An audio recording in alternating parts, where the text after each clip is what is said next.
Chegou o aplicativo da NTV. Baixe o app gratuitamente agora mesmo em sua loja de aplicativos. Disponível para iPhone e Android.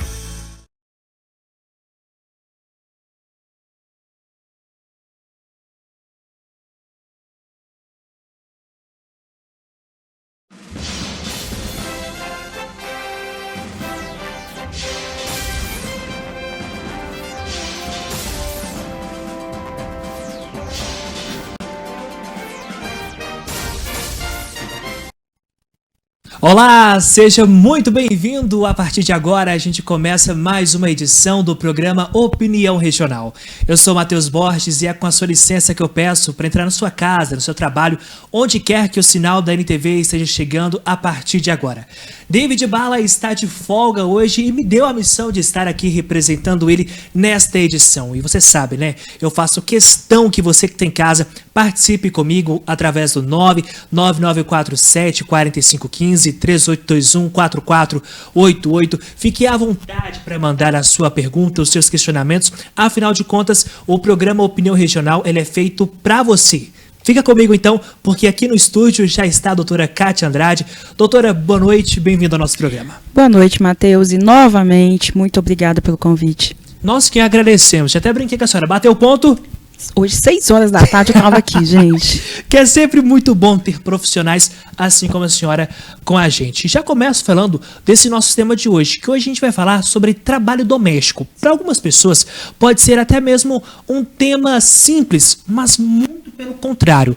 A partir do momento em que ele é mal executado, a partir do momento em que passa-se a analisar ele da maneira corretamente, pode-se encontrar algumas questões que estão erradas perante a lei. E eu já começo perguntando para a senhora o que é considerado o trabalho doméstico. O trabalho doméstico é aquele realizado no âmbito familiar, né? E quando eu falo que é no âmbito familiar, você tem que entender que, por exemplo, o cuidador de idoso, ele é um empregado doméstico. Né? Só que só isso também não caracteriza o trabalho doméstico. O trabalho doméstico você tem como característica a pessoalidade, ou seja, aquela pessoa para realizar aquele trabalho, onerosidade, porque ela tem que receber salário e tem que ter uma continuidade. O trabalho doméstico, que normalmente todo mundo já imagina, que seria aquela pessoa que vai lá para cuidar da casa, ele tem que ser realizado mais de 2 vezes na semana, por exemplo.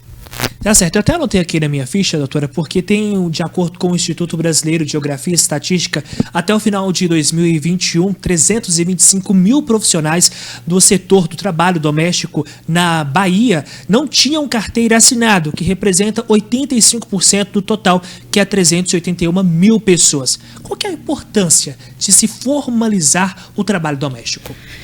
Ele dá aquela segurança para o empregador, obviamente, porque ele fica livre de qualquer condenação, multas, enfim, mas principalmente para o empregado, porque em caso de demissão ele vai receber todos os direitos.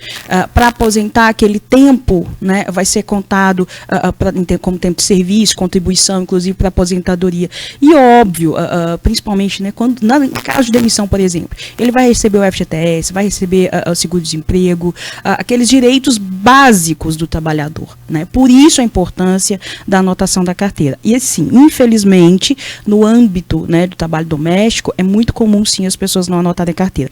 É comum, mas é errado.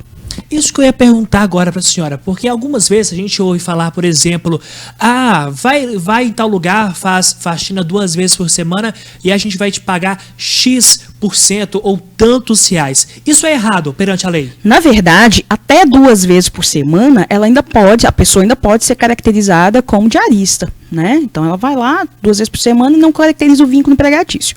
No entanto, mais de 3 vezes por semana, onde tem o que eu falei, continuidade, onerosidade, pessoalidade e subordinação, né? Esse item eu estava esquecendo, aí não tem jeito, aí sim vai caracterizar o vínculo.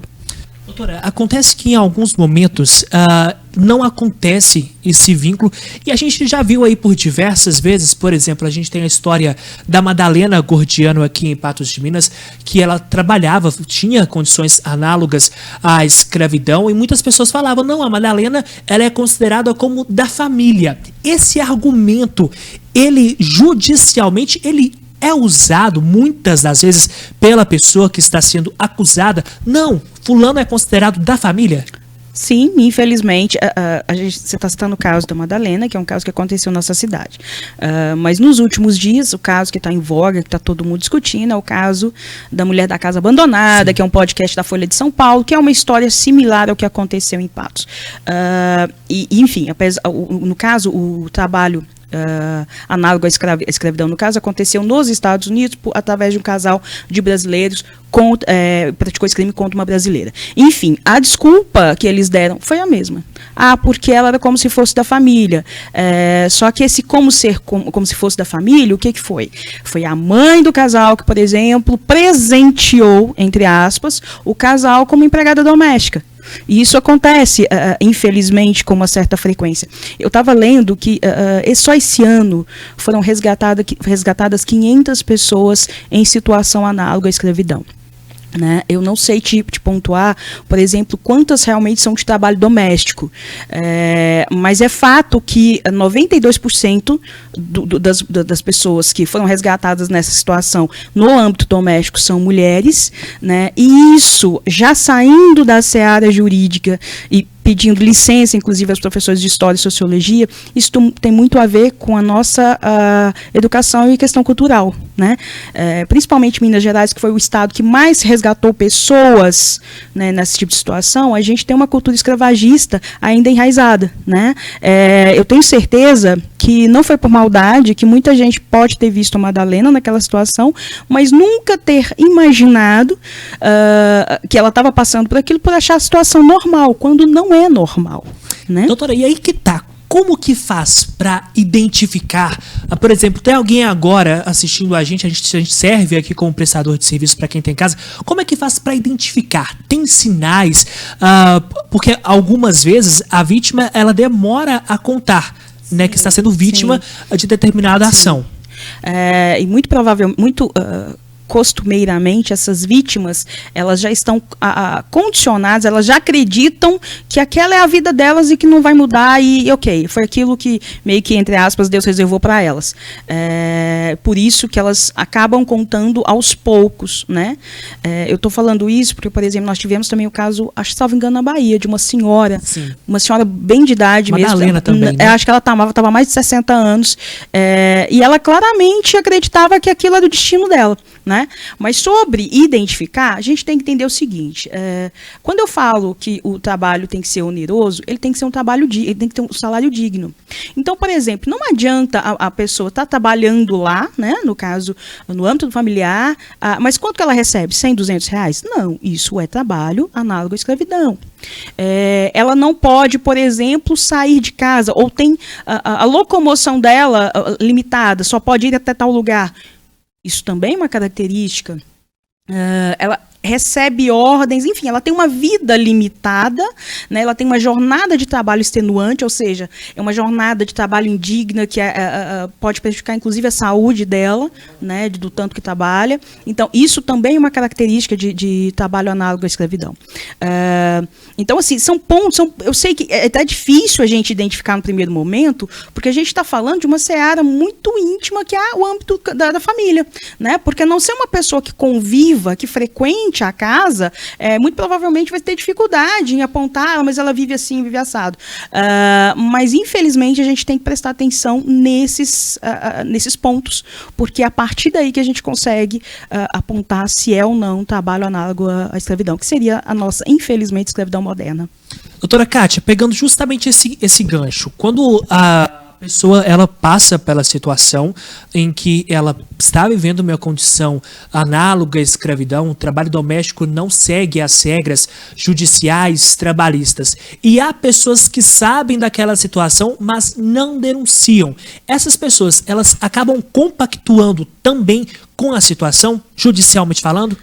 Não, elas não seriam. Eu entendo também o receio das pessoas denunciarem, porque a gente tem que ter responsabilidade também em denunciar aquilo que a gente consegue provar. No entanto, para esse tipo de caso, existem os canais para se fazer denúncia anônima. né? Aqui em Patos, o caso daqui de Patos, até onde eu sei, tá, gente? Parece que tudo começou justamente numa investigação a partir de uma denúncia anônima. Então, nós temos canais de telefone para isso, né? Que agora de imediato eu não me recordo. Nós temos o link, nós temos o Ministério Público do Trabalho. Então, tem como se fazer esse tipo de denúncia, né? E óbvio, os órgãos competentes vão investigar, vão averiguar, e se comprovado, né? A gente viu o que acontece com os patrões que ousarem colocar alguém numa situação dessa. Doutora, toda pessoa pode se tornar vítima do trabalho doméstico? E quando eu digo toda pessoa, desde a criança até o idoso? Sim, inclusive, Matheus, primeiro que se for criança, se for colocar em criança, ainda tem, salvo engano, um agravante na pena, porque a pena para esse tipo de coisa, no Código Penal, é de 2 a 8 anos, e tem um acréscimo, que eu não me recordo agora, no caso, se for criança. E a gente tem que entender o seguinte, o que leva à escravidão moderna, o que leva ao que a gente chama de trabalho análogo à escravidão? Vulnerabilidade social. Né? Então, a vulnerabilidade social, muitas vezes, leva as pessoas que não têm o que comer se submeter a esse tipo de trabalho. Porque é o seguinte, se ela não tem onde morar, se ela não tem onde comer, aquela pessoa, se ela não for uma pessoa de boa índole, se ela for uma pessoa que realmente está disposta a se aproveitar do trabalho da outra, ela vai sim fazer esse tipo de proposta e, considerando a necessidade daquela pessoa numa vulnerabilidade social, ela pode aceitar. Ela aceita não porque ela entende que é justo, porque ela precisa daquilo para sobreviver, né? Então, por exemplo, se você pegar o caso dessas mulheres que, enfim, foram consideradas, né, entre aspas, escravas, né, o trabalho análogo à escravidão, todas elas não tinham para onde ir.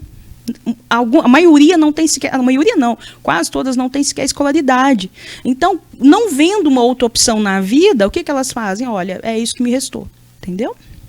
Doutora, a gente falava no início desse nosso bate-papo aqui que os cuidadores de idosos também são considerados aí como trabalhadores domésticos. Existem outras categorias também que se encaixam, que precisam estar atentos? Bom, primeiro eu preciso reiterar, você tem que considerar a continuidade, a onerosidade, a pessoalidade. Então, por exemplo, o jardineiro é um empregado doméstico, só que assim, o jardineiro, o que a gente está acostumado a maioria das casas? Ele vai lá de vez em quando, né? Mas aquele jardineiro que tem habitualidade, que é aquele, enfim, empregado fixo da casa, ele, por exemplo, é um empregado doméstico. Entendeu? Então, a babá, obviamente, que cuida da casa, cuidador de idoso, inclusive a jornada do cuidador de idoso, normalmente, ela é diferenciada, porque as pessoas, elas têm uma jornada, ou devem ter uma jornada legal de 44 horas semanais e 8 horas diárias, mas, por exemplo, o cuidador de idoso, é muito normal eles terem uma jornada de 12 por 36. Doutora, a senhora falou 3 pontos aí que devem ser observados, que são... Subordinação. Primeiro, continuidade. Que seria? Seriam mais de 2 vezes por semana, né, trabalhando na mesma casa. No caso, continuidade. A subordinação, ou seja, aquela pessoa, ela recebe ordens da família, então todo o trabalho dela é direcionado pela família, né? O âmbito familiar, inclusive, é um requisito. Subordinação, onerosidade, ela tem que receber um trabalho digno, ou seja, não adianta, mas eu pago, sei lá, 200, 300 reais. Não, tem que ser um trabalho condizente, inclusive obedecendo piso de categoria, todas essas coisas.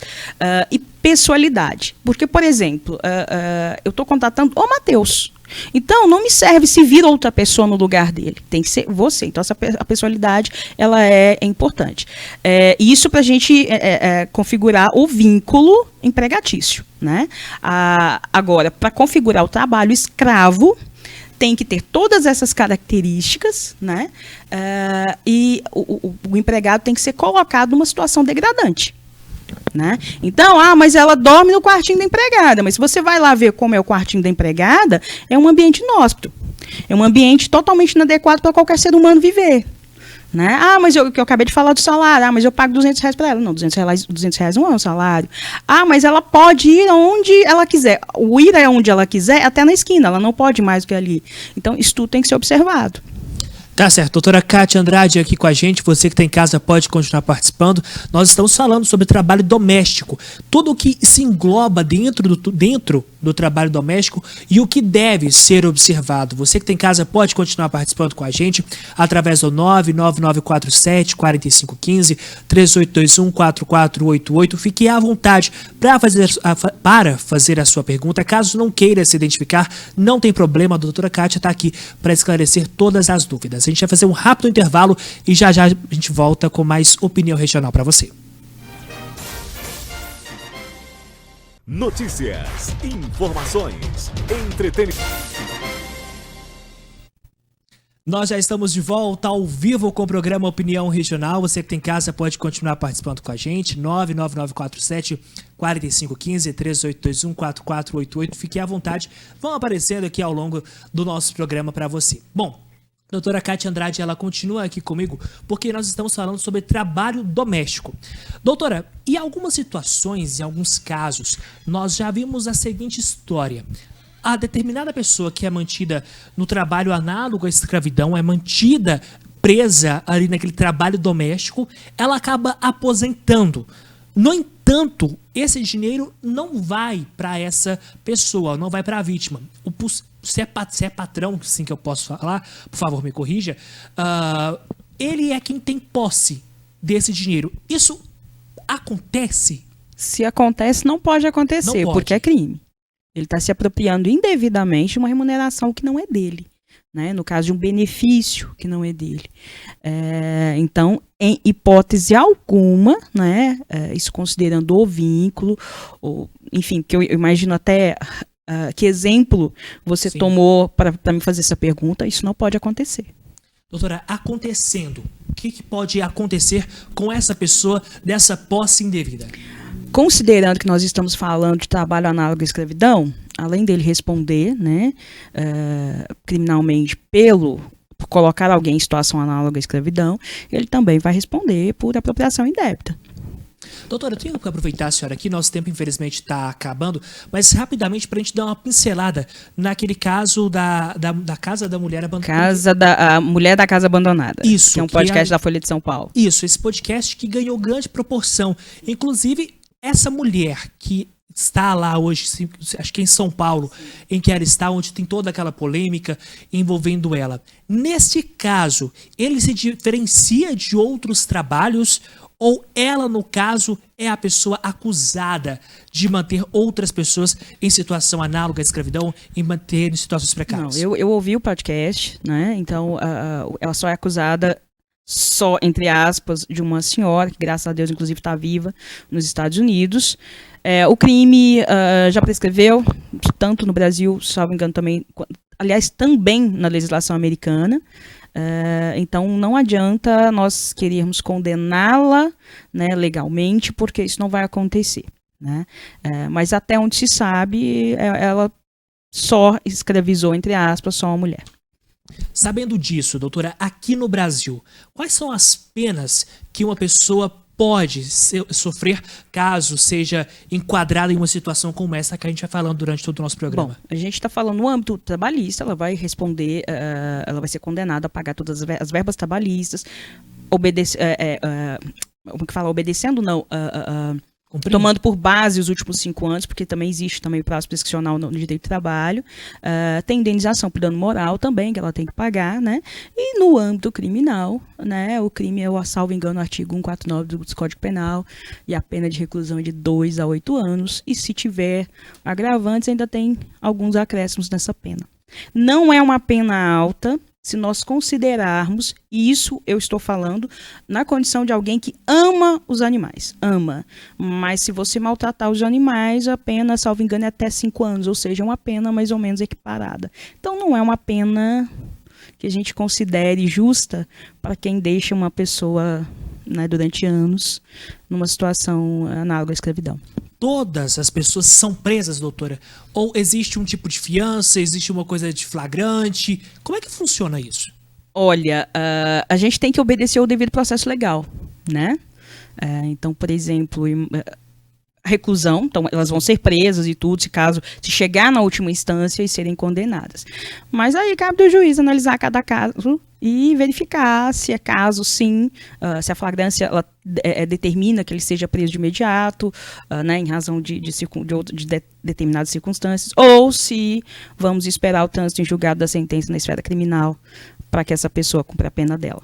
Nesse caso, a pessoa pode... Só te respondendo, Por inclusive, favor. fazendo uma equiparação com o caso que está em voga agora, que é a mulher da casa abandonada. O marido dela, por exemplo, está certo, legislação americana, ele cumpriu a pena dele, né? Que ele também foi condenado. Ela fugiu para o Brasil e, enfim, conseguiu fugir das autoridades americanas até prescrever o crime. Então, assim, né? E lá como cá, aqui também a gente sabe de casos em que os empregadores foram presos, cumpriam pena. Mas é evidente que o que mais a gente também busca nisso é que o trabalhador ele seja indenizado pelo tempo que ele trabalhou e não recebeu. Né, que seja uma indenização justa. E quando eu falo indenização justa, tem a ver com as verbas rescisórias, né, tem as verbas de trabalhistas dele no caso, e a indenização por dano moral, porque como é que você recupera toda a vida que você perdeu preso? A pessoa ela pode falar que não tem condição de pagar, de arcar com a responsabilidade dos danos causados? Infelizmente, se não tiver patrimônio, realmente é difícil. Difícil não, é impossível você buscar de onde tirar para pagar o empregado. Né? Aí, infelizmente, a condenação vai haver. Né? Mas o pagamento é que é complicado. Então, muito provavelmente, ela só vai ser condenada efetivamente na esfera criminal. Doutora, nosso tempo está acabando aqui, mas vamos aproveitar para repetir para quem está em casa como que se enquadra. A gente fala de trabalho doméstico, mas o que se enquadra ali fugindo das normas, das regras trabalhistas. Fugindo das normas, Isso. Desde que a pessoa ela tem uma jornada de trabalho extenuante, ela não receba um salário digno, né? Ela tenha, inclusive, uma vida limitada, locomoção limitada, enfim, ela seja subordinada, ela tem uma vida restrita. Né, e esteja em condições indignas, condições de trabalho indignas, né? É o caso dela estar morando, sei lá, já meio que jogada na casa. Eu estou falando na casa, mas a gente sabe que em propriedades rurais também acontece muito. E não tem a alimentação, por exemplo, não é fornecida. São esse tipo de questão.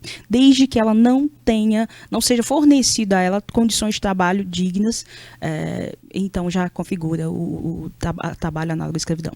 Recado tá dado, então. Se você que está em casa sabe de uma situação como essa, denuncie, faça a sua parte. Doutora Kátia, nosso tempo infelizmente acabou. Muito obrigada. Sempre um prazer conversar com a senhora. Obrigada. A gente troca figurinha só no Twitter, mas sempre muito bom conversar com a senhora. Obrigado, eu te agradeço, viu? Sempre que precisarem, eu estou à disposição. Tá? Para encontrar a senhora, basta. A senhora está na OAB, prestando serviço, eu né? presido a Comissão de Direito da Mulher Advogada, né?